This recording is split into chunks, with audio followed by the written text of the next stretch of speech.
APC News Round, a recap of stories that made headlines during the week. Coming up,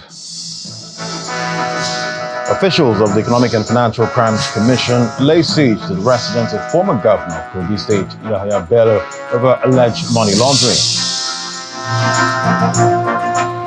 The national chairman of the All Progressives Congress, Abdullahi Ganduje, dismisses his suspension as the national chairman of the party, describes those who announced his suspension as imposters.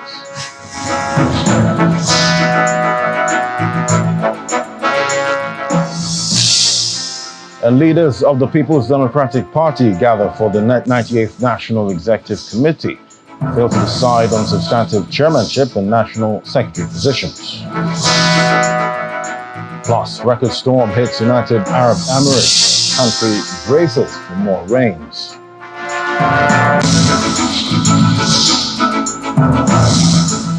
I begin News Round with a siege the Economic and Financial Crimes Commission laid to the residence of the former governor of Kogi State, Yahaya Bello, in a bid to arrest him over alleged misappropriation of funds to the tune of 84 billion naira. The officials of the EFCC, who arrived at the residence of the former governor at about 9 a.m. on Wednesday, were prevented from arresting Mr. Bello by police operatives attached to the former governor. Benghazi Street at Wuse Zone 4 in the Federal Capital Territory was today cordoned off by armed operatives of the EFCC, who laid siege as early as 9 o'clock this morning to arrest the former governor of Kogi State, Yahaya Bello.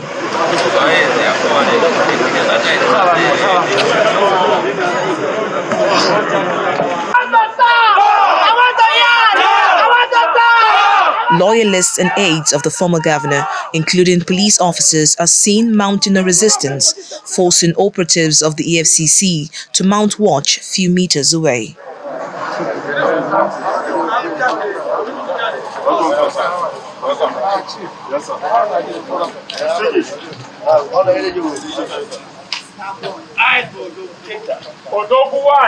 Moments later, more supporters and loyalists to Yahaya Bello arrive in show of solidarity. However, the former governor remains locked inside his residence.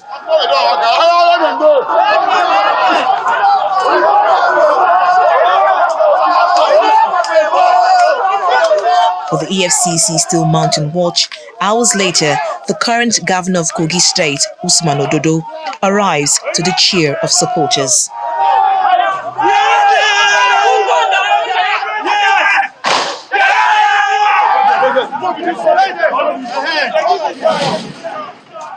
Our attempts to speak with the EFCC team lead proved abortive, but some supporters of the former governor were quite assertive, alleging witch hunt. It's clear already that the whole thing is politically motivated, as it is now. You can see it. Every normal human being can interpret what is happening now. The former governor just paid a visit to Mr. President just a day before yesterday.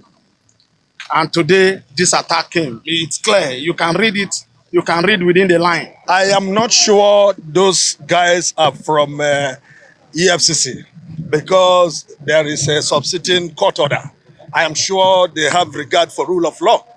And I don't think they are above the law. So I have my doubt. I have my reservation. Maybe they are not from EFCC.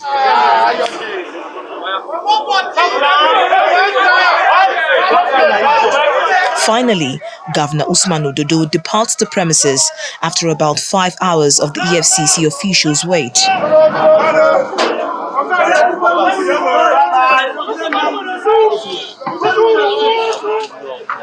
A little while later, the EFCC officials also depart. It's been 7 hours since the operatives of the EFCC laid siege here at the premises of the former governor of Kogi State, Mr. Yahaya Bello. The EFCC operatives have now left the premises without the former governor in their custody. Meanwhile, there are several court documents that have emerged, while the High Court in Lokoja has issued a restraining order on the EFCC as it concerns arresting the former governor. A federal high court in Abuja has granted the EFCC an arrest warrant for the former governor preparatory to his arraignment. Victoria Longjon for Channels Television News. Meanwhile, the Economic and Financial Crimes Commission is vowing to break all barriers to find the former governor of Kogi State, who is currently on the run and bring him to face his arraignment. This came as Justice Emeka Nwite of the Federal High Court, Abuja, adjourned the suit instituted by EFCC against Mr. Bello till April 23rd. The adjournment is to enable substituted service and possible arraignment of Mr. Bello on a set date of a money laundering charge. The courtroom of Justice Emeka Nwite is quite a busy one today. Judging from the number of celebrated cases he will handle, one of such is the arraignment of the immediate past governor of Kogi State, Yahaya Bello. Justice Nwite had on April 17th ordered the immediate arrest of the former governor for arraignment before him. That, however, did not happen, as the governor was nowhere in sight. At the hearing, EFCC's counsel, Kemi Pinero, stated that Yahaya Bello's absence for arraignment was due to someone with immunity shielding him and removing him from his home. Pinero emphasized that immunity applies to individuals and not locations, and hinted at military assistance if needed to bring Bello for arraignment. In response, Yahaya Bello's counsel, Abdul Wahab Muhammad, cited a court order preventing EFCC from arresting or arraigning Bello, part of a fundamental rights suit where EFCC was involved and has appealed. Muhammad argued that EFCC's actions were unconstitutional and beyond the court's jurisdiction, noting that Bello isn't fleeing but under court protection. EFCC's counsel disagreed, citing a Kogi State High Court ruling ordering Bello's appearance for arraignment. I've informed the court that by virtue of Section 287 of the Constitution, all persons are obliged to obey the court order. The court order is for his production on the next adjourned date, and the state will ensure that it's produced in court. Section 12 of AJA also allows a law enforcement agent to break down any premises where a defendant may be hiding. And so the state will invoke all its powers within the law to ensure that it's produced in court for the purpose of arraignment, and it's in his own interest. So he can come and plead his innocence or he may take his plea as to whatever he wants to say. After listening to both parties, Justice Emeka Nwite adjourned the case to April 23rd for ruling on substituted service and possible arraignment of Yahaya Bello. Emanuela Ekele, Channels Television News. To transport matters now, the federal government says it's now prepared to track passengers with invalid travel documents as the e-gates, which is 99% completed, will be deployed for operations next week. This according to the Minister of Interior, Mr. Olubunmi Tunji-Ojo, during a test run on electronic gates mounted at the Nnamdi Azikiwe International Airport, Abuja, as part of efforts to enhance national security. The Minister of Interior is here at the Nnamdi Azikiwe International Airport, accompanied by the Permanent Secretary in the Ministry of Interior and the Comptroller General of the Nigeria Immigration Service, among other top government officials, to inspect the installation of electronic gates. Mr. Tunji-Ojo is done with the inspection and now speaks on the importance of the e-gates. The architecture is good. The solution is seamless. We tested it on various scenarios. Number one, we saw that for a valid, a Nigerian carrying a valid passport, it takes about less than 30 seconds. That's about 24, 25 seconds, which I think is record time. From the Nnamdi Azikiwe International Airport, the minister visits the Command and Control Center at the Nigeria Immigration Service. He believes that the infrastructure can detect persons with invalid documents with ease. It's the essence of the command and control, and where there will be interagency collaboration, where agencies will be able to work together. And the bottom line is to be sure that nobody gets into Nigeria if he's not supposed to be in Nigeria. And we want to be able to, and nobody leaves Nigeria if we don't want him to leave by virtue of indictment and whatever. And don't forget that this is going to be connected to Interpol. It's going to, because there are a lot of things I want to talk about. The Comptroller General of the Nigeria Immigration Service also shares her thoughts on the center and border security. This is revolutionary. Not only can we work together, agencies, but it gives us a better, ways of doing our work. It helps us monitor the border better. It gives us that upper edge in terms of knowing what is happening on, real time, on time, 24/7. So that alone has put us on top of there. It has put us way on top of what we're doing. Right now, what we're doing is customizing the vehicles because, they came just as ordinary vehicles. For them to be worthy to be at the border, there are certain security gadgets that must be, put in place. So that's what we're doing right now. And once that is done, the minister has given us the approval to disperse them to all our borders. As the commissioning of the e-gates approaches, 29 of them will be deployed in Lagos, 4 each in Enugu and Kano, while Port Harcourt will get 5. And now to trade matters. The federal government is wrapping up measures towards placing the nation's trade activities on a new height. This comes as the president inaugurated a steering committee for the implementation of a national single window project. The initiative is aimed at providing a comprehensive trade facilitation system in Nigeria and ensuring a faster cargo clearance at the nation's ports. It's the president's first official engagement after the Eid al-Fitr holidays, and his attention is on addressing the challenges within Nigeria's business environment. To ensure smooth trade facilitation in the country, the Tinubu administration initiated the National Single Window Project, which seeks to address the bottlenecks and corruption imminent in the country's trade system and to also facilitate the clearance of cargo at the ports. The president is here to inaugurate the Implementation Steering Committee, comprising the Nigeria Customs Service, the Federal Ministry of Finance, and the Federal Inland Revenue Service, among other agencies. This initiative will serve as a catalyst for achieving an average GDP growth rate of 7% annually, propelling Nigeria to new heights of prosperity.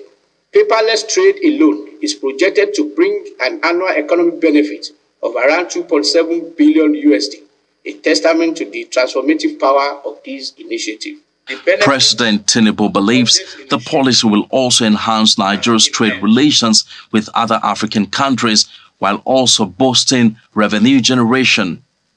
We cannot afford to lose an estimated $4 billion in US dollars annually to red tape, bureaucracy, delays, and corruption at our ports.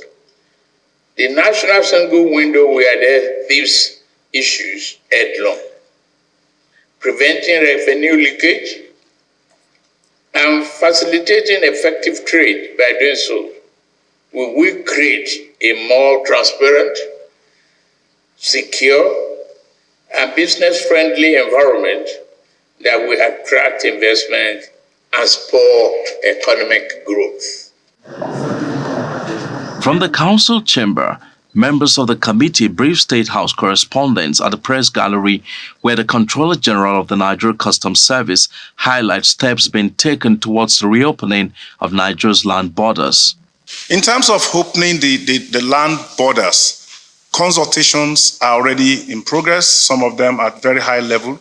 Over the last weekend, I had an interaction with my colleagues in Benin Republic. Earlier, I had gone to our borders in Niger Republic.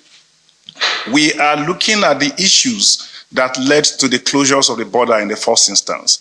The president urges members of the Implementation Steering Committee to bring their expertise to bear in charting a new landscape for Nigeria's trade environment.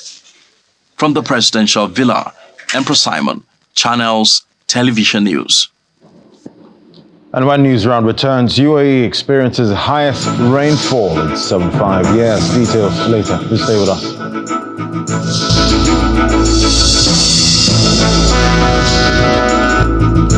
Thanks for staying with us. Well, the national chairman of the All Progressives Congress, Mr. Abdullahi Ganduje, has been speaking on the suspension as the national chairman of the party, insisting that those who announce his suspension are sponsored by the ruling Nigeria People's Party in Kano State.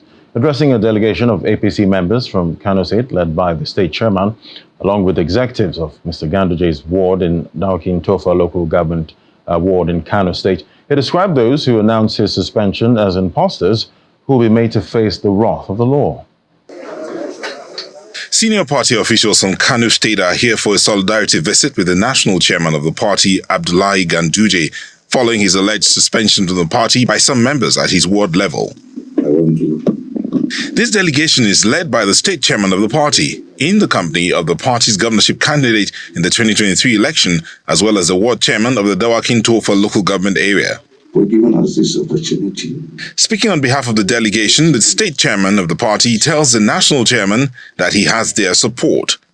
Your Excellency, in our midst are the chairman and members of Dawakin Tofa executives of APC and Ganduje Ward chairman and his management team.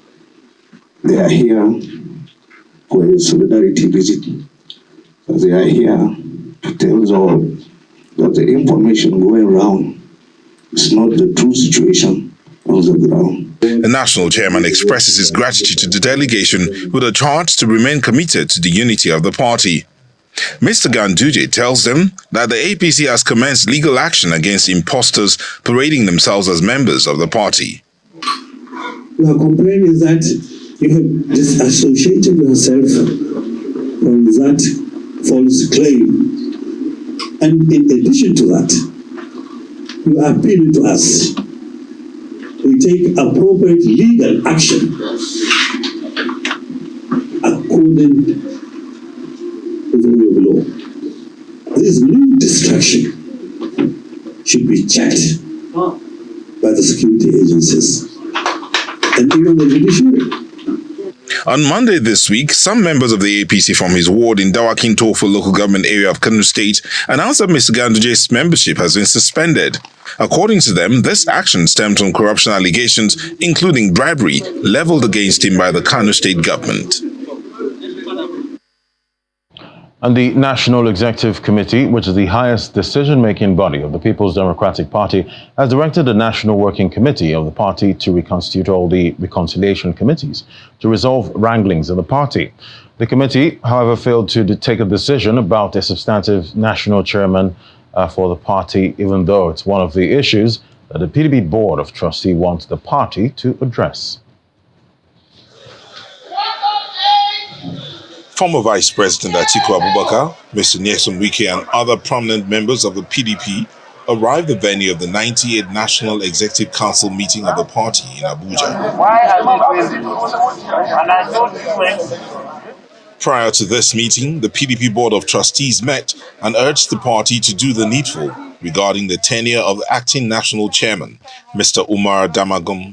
The current acting chairman has spent over a year in office, whereas as the usual practice of the party, the region from whence the national officer hails from should have produced a viable candidate to complete the tenure of the former national leader. It is incumbent upon us to resolve this matter with utmost urgency, guided by transparency, fairness, and the best interests of our party and its members. The NEC is the party's highest decision-making body, and part of its duties is the ratification of decisions reached at the meetings of the various organs of the PDP prior to the NEC meeting. The acting national chairman sets the tone for the day's deliberations. It is expected that the decision and outcome of today's NEC meeting will strengthen our party, bring answers to the many questions in the heart of our members. When it was a turn of the PDP governors, they submitted a pledge of support for the Damagum executive. We have been working assiduously to make sure that all the all-season elections have been well funded, and of course the working committee is working. And we are solely behind the current leadership of the PDP at the National Working Committee level and the BOT. The NEC meeting later went into a closed-door session. When the doors opened, the National Policy Secretary briefed journalists on the key decisions taken by the Council. NEC charges all organs, leaders, critical stakeholders, and indeed all members of the PDP to close ranks jettison every personal or group interest, and work together in the effort to reposition and return the PDP to power. NEC also approved the reconstruction of the the reconstitution of the party disciplinary and reconciliation committees of the party to further ensure the stability of the party. The PDP National Working Committee recently came under severe pressure from some members who want the Damagun executive to resign. As it stands, however, these people will have to wait for the time when the party may take a decision on this matter.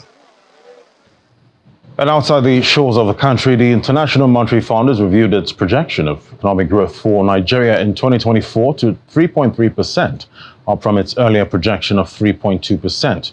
Speaking during the release of the World Economic Outlook at the ongoing IMF and World Bank spring meetings in Washington, D.C., the director of the research department of the fund, Pierre-Olivier Gorincha, also projected a downward trend in the nation's inflation rate to 23% later in the year and 18% in 2026.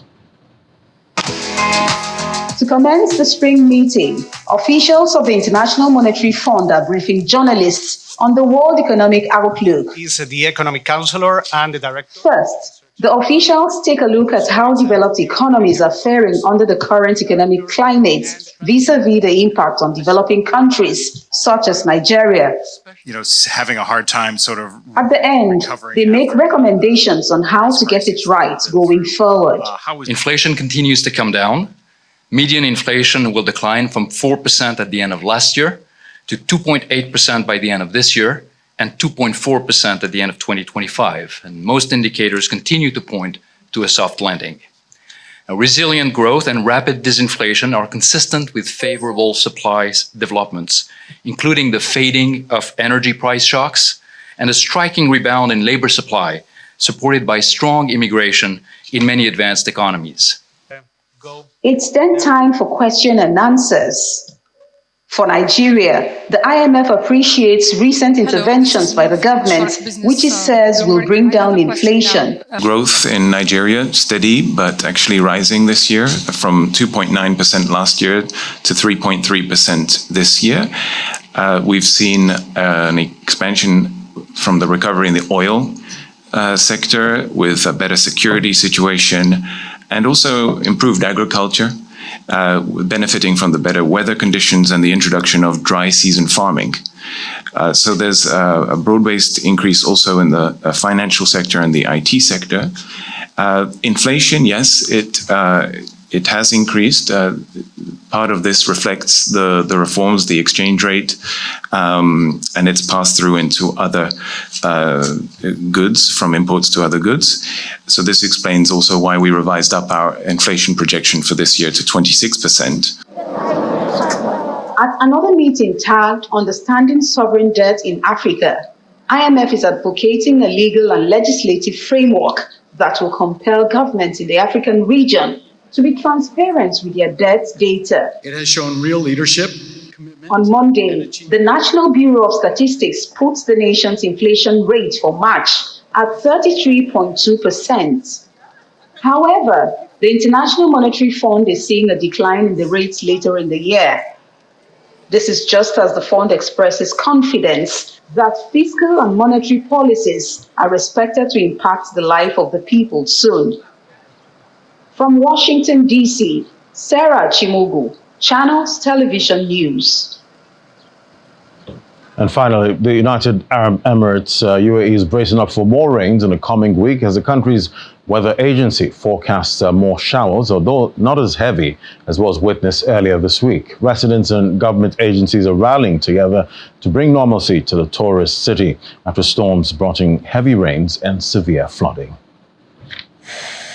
Dubai is returning to normal 3 days after a storm brought in a year's worth of rain upon the United Arab Emirates in 24 hours, causing shocking scenes of never-before-seen floods in many parts of the country. So many cars were submerged. There were people climbing up on their car roofs because they couldn't access couldn't drive the car, and if they were going to stay inside the car, possibly they could drown. So we saw so many people getting out of their cars and climbing up on top of the roof. We saw so many rescue vehicles. I didn't expect that it could get this bad. It was really horrible. It was like a whole shutdown. Harry was one of many residents caught in the storm Tuesday night as he tried to make his way to the Dubai airport with a friend traveling to Kenya. Dubai Airport was not spared from the downpour and had announced suspension of activities on Wednesday after over 1,000 flights had either been diverted or cancelled. Activities are yet to return to normal as thousands are stranded and waiting to be boarded onto their respective flights. So I just landed in Munich now. I was meant to travel Thursday midnight, so Wednesday/Thursday midnight. But because of the rainstorm and the flood, the flight was rescheduled, and I got to travel on Thursday evening.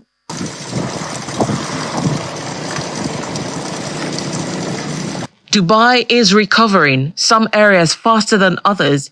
In some parts of the city, vehicles are still submerged underwater.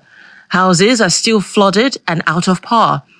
Insurance expert Neeraj Gupta says the damage to property has been unprecedented and insurance companies are being flooded with claims requests. The people who had their cars parked at their villas, apartment buildings or somewhere, and that is where the water got in, that obviously should be covered if it's a comprehensive policy. But if you took a chance and drove your car through a puddle of water, or when you could see the water was way high, and you thought you'll drive through it, the chances are you're going to get claimed is very negligible. However, residents are rising up to the occasion with several community-led initiatives offering information on passable roads, emergencies or shelter homes, and rendering assistance where needed. From Dubai in the United Arab Emirates, Maya Wadegoke for Channels Television News. And that's News Round for the week. Thank you for watching. I'm Ladi Williams. Bye-bye.